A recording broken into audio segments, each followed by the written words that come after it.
Olá, bem-vindo a mais uma edição do Espelho Urbano. Pessoas mais velhas se rendem à criatividade da tatuagem. E grupos de arte de Campinas sofrem com a falta de lugares públicos para se apresentarem. Conheça o trabalho voluntário em Campinas para animais abandonados. E veja também cervejas gourmet que vão esquentar esse inverno que está começando agora.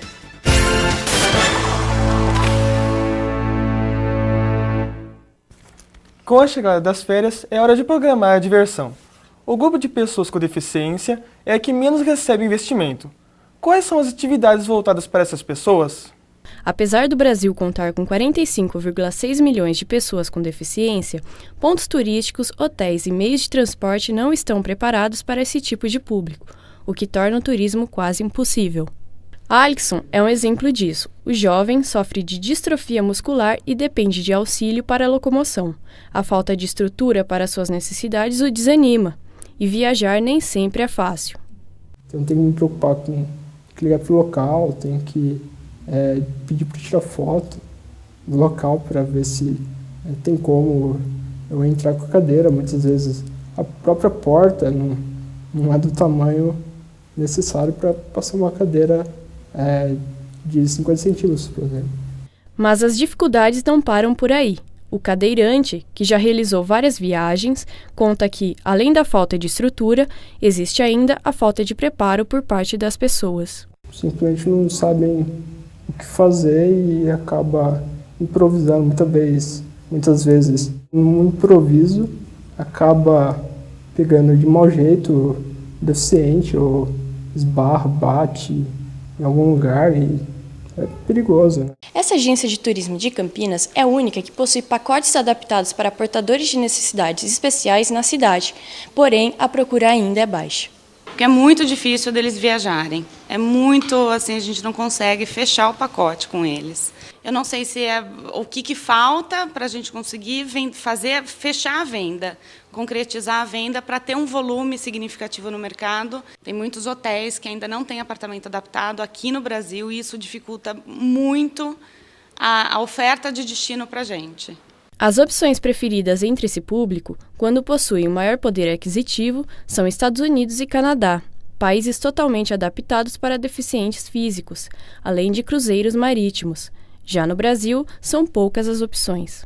Os resorts no Nordeste estão todos adaptados e acessíveis,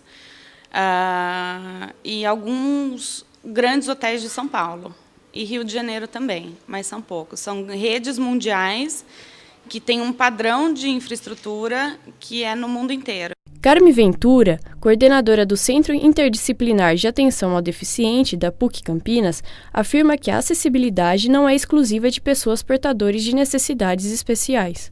Hoje a acessibilidade é um conceito universal, né? Então os lugares, as diferentes situações têm que ser acessíveis para todas as pessoas. Alexson lamenta.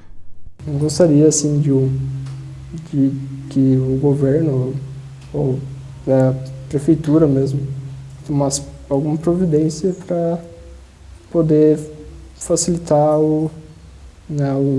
adequar os lugares para as pessoas com deficiência. Para saber mais sobre essa questão para os deficientes, Sara Brito conversa com a professora de turismo Alexandra Caprioli.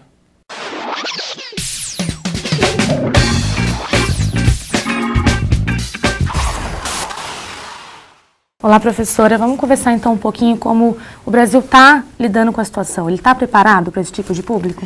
Na verdade, o Brasil ele veio se adequando, né? A gente tem hoje uma estrutura muito melhor. A gente passou por 20 anos de adequação arquitetônica, que era muito importante acontecer, porque se a gente lembrar, muitos anos atrás, você não tinha acesso nem aos espaços. Então, você não pode imaginar nenhum tipo de turismo se você não consegue acessar. Hoje, a gente já tem muitos lugares adequados, toda a hotelaria, isso por força de decreto, quer dizer, desde 2004 todos os espaços tiveram que se adequar e isso causa uma transformação. Mas eu acho que no Brasil a transformação é um pouco mais cultural, que ela tem que existir. A mentalidade do brasileiro ainda não está preparado para conviver com a inclusão, eu acho que a gente está começando e a gente só aprende também experimentando, né? Então esse eu acho que é a grande dificuldade, a gente se acostumar a esse público diferente que a gente às vezes não sabe como lidar. Mas no exterior é diferente? Existe um trato Totalmente. melhor? A gente, assim, todas as informações que a gente tem são realmente que, na verdade, culturalmente, eles são preparados na verdade, não só o público, mas o deficiente, ele se inclui. Então, ele força com que a estrutura esteja pronta para ele. Qualquer parque da Disney que você vá, ele tem toda uma prioridade para o deficiente, para a sua família, com tudo super acessível. A Europa é um país a maioria dos países da Europa é um continente que está preparado, que está realmente, que acolhe o turista com qualquer tipo de deficiente. Os museus estão preparados, os atrativos. Então, na verdade, tem um pouco de cultura e um pouco do deficiente se incluir também. Uhum. Mas agora a gente está com diversos eventos acontecendo no Brasil, vai vir a Copa. Tem alguma solução que pode ser feita? Não, isso vem acontecendo aos poucos. Eu acho que tem várias associações de inclusão que têm feito propostas, né? E, na verdade, quando você enxerga que isso para o empresário também é um mercado a ser aberto, né? A gente sabe que isso significa que são maior volume de público para que ele possa atender. Então, aos poucos, eles têm ficado atentos para esse mercado e têm investido, né? Agora, eu acho que isso vai muito da pressão dessas associações que têm se organizado. A gente teve uma adequação muito grande, que eu acho que é uma coisa super, que a gente avançou, com relação ao turismo de aventura, que é uma coisa que talvez não fosse tão óbvia do deficiente fazer, né, de ter a inclusão, e realmente eles se prepararam. Várias cidades aqui próximas, Socorro, a gente tem Bonito, que é um exemplo, né, tem muitas cidades no Brasil que já têm estrutura para receber adequadamente o turista. Professora, em relação ao consumidor, se ele não for atendido, se o deficiente encontrar alguma dificuldade, tiver algum problema, para quem ele recorre? Na verdade, a gente tem, por parte dos empreendimentos, eles são todos fiscalizados pelo Ministério do Turismo, então seria uma grande forma. E, sob o ponto de vista dele como consumidor, né, ele está protegido pelo decreto-lei, seria como o direito do consumidor. Mas eu queria só ressaltar que eu acho que é muito mais fácil que ele não encontre o atendimento adequado, ou seja, sob o ponto de vista pessoal, do atendente que não sabe como lidar, do que da estrutura. Eu acho que a estrutura está preparada, as pessoas é que têm que se adequar. Né? A gente tem que estar aberto a receber o turista assim, com o respeito e com o cuidado que ele merece. Tá certo, professora. Obrigada pela entrevista. Eu que agradeço a oportunidade. Obrigado, Sara. E no próximo bloco, vamos conhecer o nosso personagem urbano. 1 minuto só.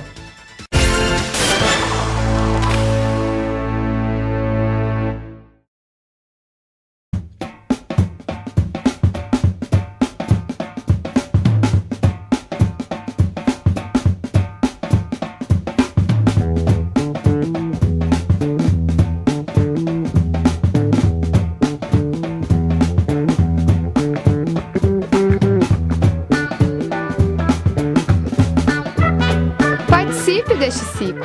O meio ambiente agradece.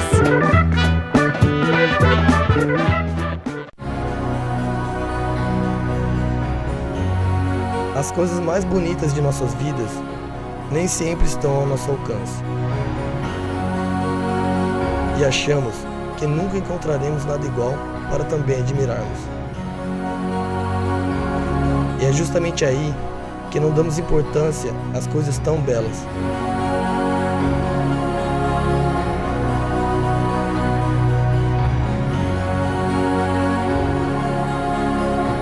Um olhar admirado sobre uma das mais belas obras arquitetônicas da região. Um acervo de peças antigas, com uma linda história que faz parte de nosso patrimônio cultural.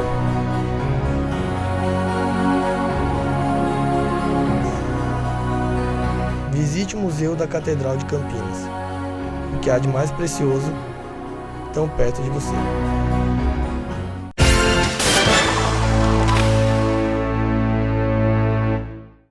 Você sabia que pessoas mais velhas estão começando a procurar por tatuagem agora também?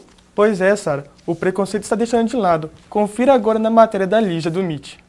Há cerca de 5 anos, ter uma tatuagem era problema para conseguir emprego, além do preconceito social. Hoje a situação melhorou. As empresas estão mais flexíveis e na sociedade a tatuagem passou a ser vista como uma forma de arte corporal. Uma barreira já foi quebrada, a da idade. Sendo assim, é cada vez mais comum encontrar pessoas mais velhas tatuadas. Regina tem 54 anos e 19 tatuagens. Eu fiz a minha primeira tatuagem com 41 anos. Eu sofro esse preconceito todas as vezes que eu saio e vou em algum lugar. Ele existe e bastante. Você já teve problema com alguma das suas tatuagens? Alguma infecção? Não, nenhum, porque eu sigo exatamente o que o meu tatuador me fala para fazer. Não como o que não pode ser comido, passo a pomada do jeitinho que ele manda, então eu nunca tive nenhum problema das minhas 19. Ao contrário do que algumas pessoas possam imaginar, o procedimento ao tatuar pessoas mais velhas é o mesmo que com os jovens. Em relação a cuidados e equipamento não muda nada. A pele vai ficando velha, ela vai perdendo um pouco de resistência e nas mulheres colocar uma tatu num lugar que a pele já está um pouquinho flácida vai ficar feio. E que locais são esses que você não recomenda fazer a tatuagem depois de mais velha? As mulheres não é interessante fazer no seio e no bumbum, talvez na virilha, depende de como ela esteja. E nos rapazes, costela, vira uma barriguinha, não vai rolar. Mike ressalta que a procura por tatuagem por parte dos mais velhos vem aumentando nos últimos anos. A maioria são mulheres acima dos 50 e faz uma afirmação sobre o tipo de desenho pedido.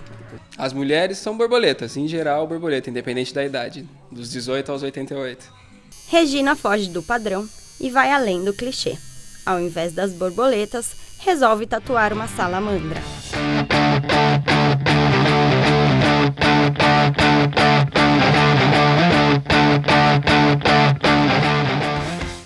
Conheça agora a história do nosso personagem urbano, Flávio Lamas. Ele é presidente de uma ONG que há quase 30 anos cuida de animais.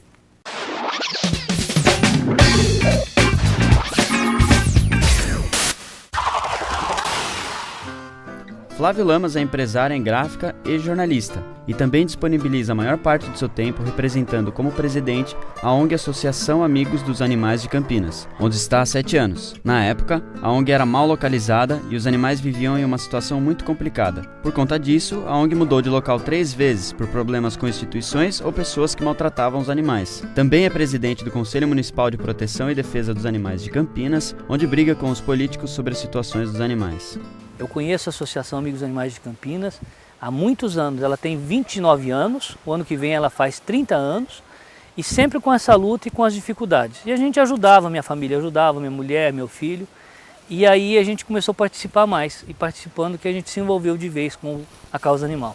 Ele é bastante presente, certo? Com todos os problemas que a gente precisa, ele está sempre presente. O trabalho de Flávio é ajudar o máximo de animais possíveis. A associação tem em média 100 mil metros quadrados, dos quais ocupam em média 20 mil. O restante é a área de proteção ambiental. Possui a própria estação de tratamento de esgoto e que suportaria uma média de 18 mil pessoas. No começo os animais passavam por muitas dificuldades e os responsáveis pela ONG decidiram que quando eles conseguissem um lar para esses animais, um lar digno, eles iam construir uma capelinha em homenagem a São Francisco. Tá aí a capelinha, ela é um símbolo do amor pelos animais. A associação não faz resgate de animais, mas muitos acabam chegando até a ONG, atropelados em rodovias e muito machucados. No total, abrigam em média 2.500 cães, 1.000 gatos, entre outros animais. Para Flávio, o problema é que as pessoas deveriam tratar os animais de igual para igual. A gente recebe muita denúncia, nem sempre a gente pode resolver todos os problemas e as pessoas não aceitam muito bem isso, né? Então a gente não consegue resolver todos os problemas de todos os animais, que são muito na cidade. Eu acho que a gente tem salvado muita vida, viu? Aliviado muito sofrimento. A ONG não possui nenhuma ajuda do poder público e por mês gasta R$45 mil com funcionários, remédios e ração e parte administrativa. São 14 toneladas de ração por mês e cerca de 10 mil litros de água por dia. Esse dinheiro todo vem de associados e promoções, como bazar, festas, bingos, rifas e doações. O sonho deles é conseguir 1.000 associados. Atualmente, contam com aproximadamente 450. O trabalho da associação, que sempre foi um trabalho sem nenhuma pretensão de tipo nenhum. Não tem, as pessoas que ajudam a gente são pessoas comuns, são médicos, dentistas, advogados, pedreiros, carpinteiros, donas de casa. Num país que a gente tem 32 milhões de cães, nós somos o segundo país do mundo em número de cães. só depois dos Estados Unidos vem a gente.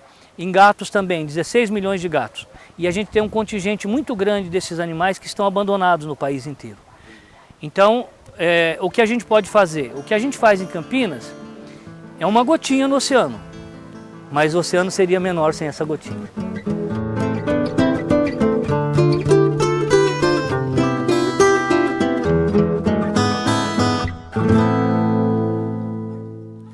Se você quiser adotar um animal, acesse o site que está aqui na sua tela. E após o intervalo, conheça um pouco das cervejas gourmet que tem espaço garantido no menu do inverno. Voltamos já.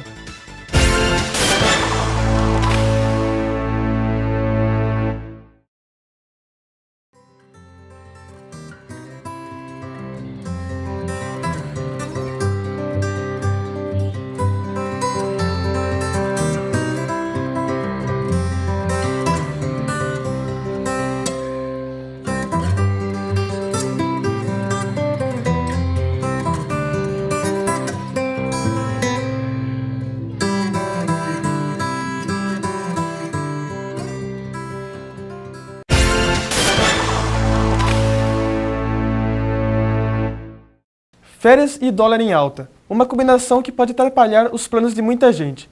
Se você ainda não planejou sua viagem, pode ter um susto.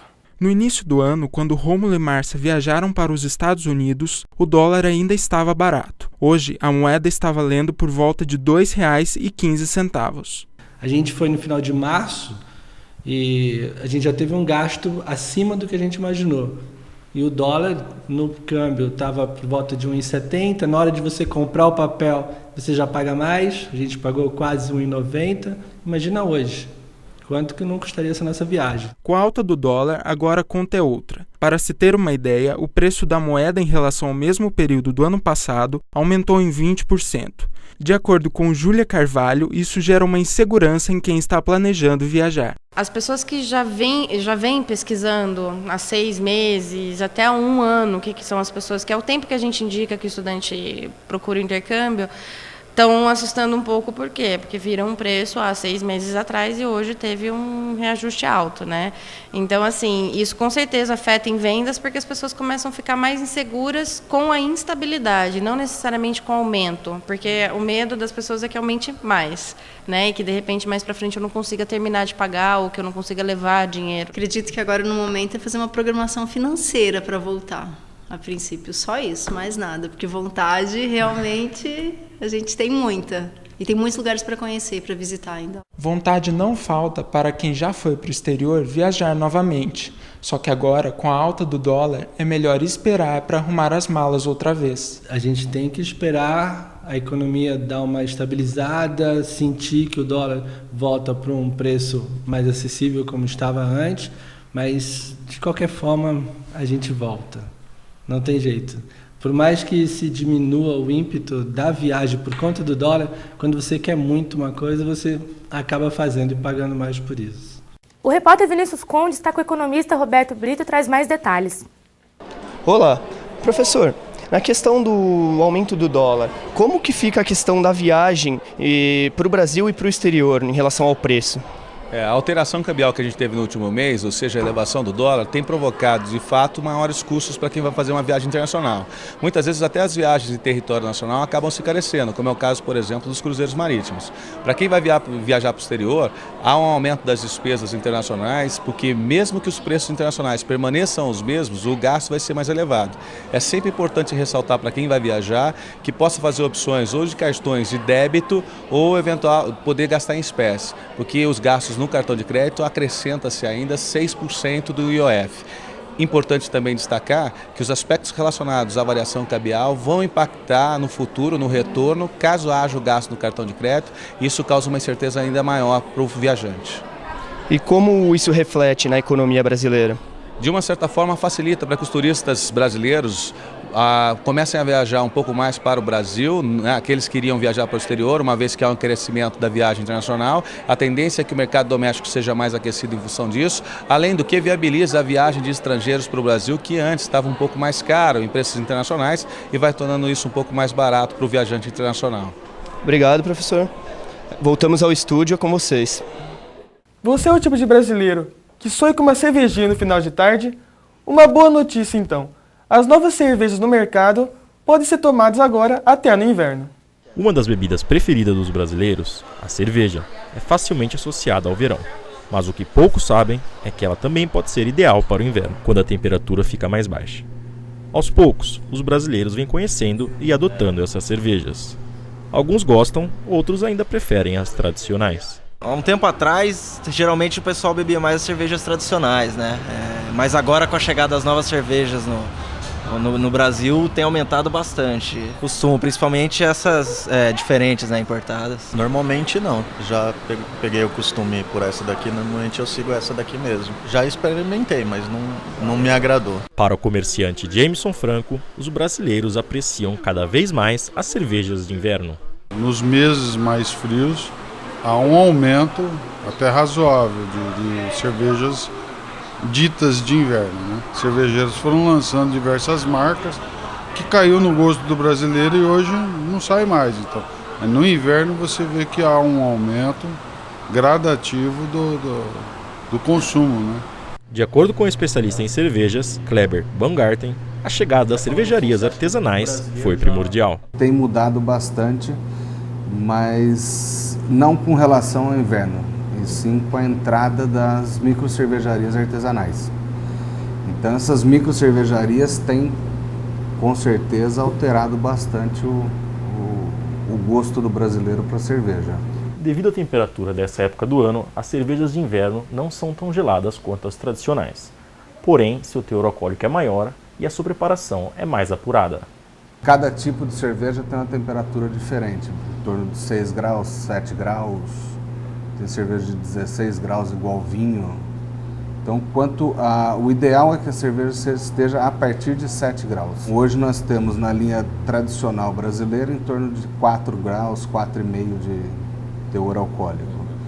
Temos uma linha, normalmente uma Red Ale, por exemplo, que seria a Magnus ali, em torno de 6,5. Tem cerveja com 8,5. A diferença entre as cervejas tradicionais e as de inverno não param por aí. A produção também é feita de forma diferente. Os ingredientes são outros. Aqui nós temos a Petra Weiss, que seria a cerveja produzida de trigo, né? Ao invés de levar a cevada como as tradicionais, ela é produzida com trigo. É uma cerveja que já caiu no gosto do brasileiro já há um bom tempo. E logo mais, falta de espaços públicos em Campinas mostra o descaso da cidade com a cultura. Nós já voltamos.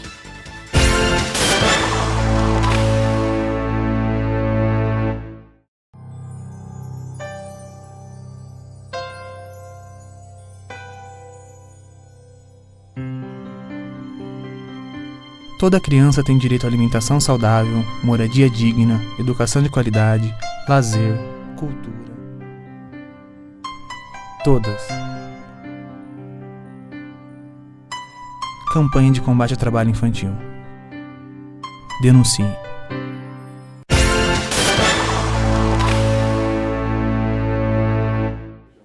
E agora o esporte. Acompanhe com o Adriano Peternella como está um dos campeonatos mais disputados do mundo, o Brasileirão.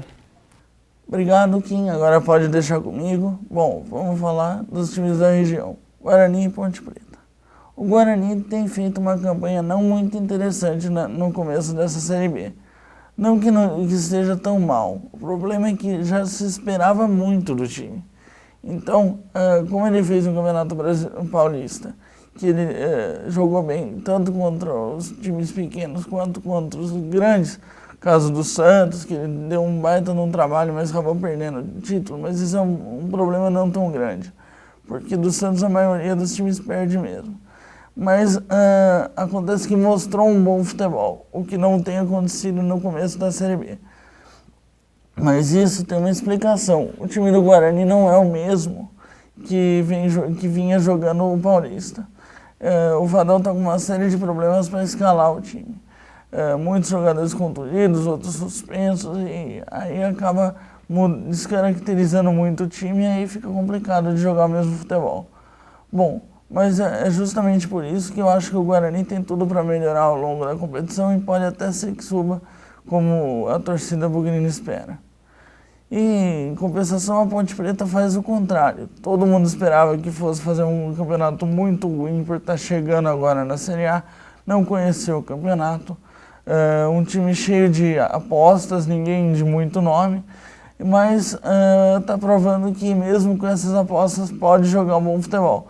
Não chegou nesse nível ainda, mas está mostrando que tem condição de melhorar. E vendo que faltava a primeira vitória, não tinha jogado bem alguns jogos, mas não chegava a ganhar as partidas.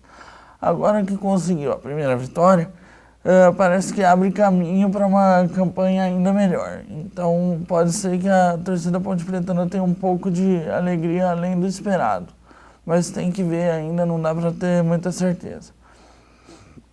Agora, quem está feliz mesmo é a torcida do Vasco, porque o time carioca está jogando muito a bola, sabe? Embora não mostre um futebol tão bonito, mas é um futebol competitivo e com condição de dar trabalho nesse Campeonato Brasileiro. Não sei se vai ser campeão, porque ainda está muito no começo, o campeonato é longo e tal, e tem que ver se o elenco vascaíno aguenta o campeonato inteiro. Bom, acho que é isso, Kim. Muito obrigado. Eu volto com vocês no estúdio. Sem ter onde se apresentar, grupos de Campinas dependem de locais privados para mostrar seus projetos. Veja agora na matéria.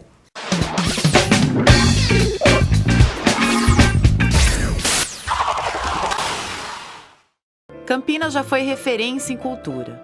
Hoje, com a falta de locais públicos por conta das condições precárias de infraestrutura, muitos grupos recorrem a espaços privados e até a outras cidades para se apresentarem. O Grupo Tespes é um exemplo. Fundado em 1974, enfrenta esse problema há bastante tempo e tem de correr atrás de parcerias para os espetáculos. O que nós estamos procurando é alternativas com teatros privados, né? Então, por exemplo, com a parceria na Livraria Cultura do Shopping Iguatemi, nós conseguimos apresentar nossos espetáculos lá num pequeno auditório. E a outra forma que nós encontramos é fazer temporadas em cidades vizinhas. A gente ia ficar numa expectativa dentro da cidade que não tem um teatro municipal que possa abrigar os nossos espetáculos. O Centro de Convivência Cultural de Campinas é um dos espaços oferecidos pela Prefeitura, mas está interditado desde dezembro do ano passado.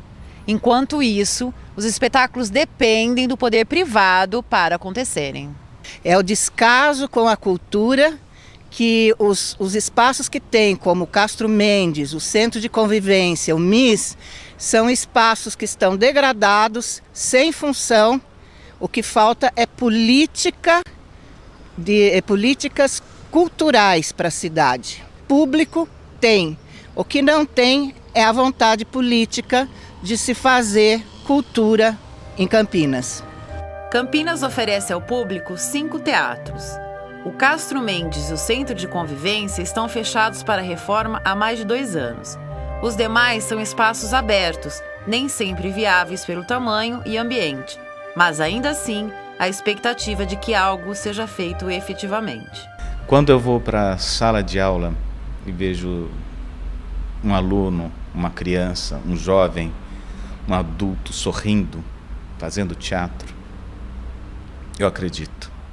E esse aluno, ele vai se profissionalizando, ele vai crescendo, ele vai se sensibilizando com a arte e vai se tornando melhor. Acredito sim que possa se mudar. O secretário de Cultura de Campinas, Flávio Sana, foi procurado pela reportagem para ser ouvido, mas não quis ceder entrevista. E encerramos aqui mais uma edição da sua revista semanal. Obrigada pela companhia e até a próxima.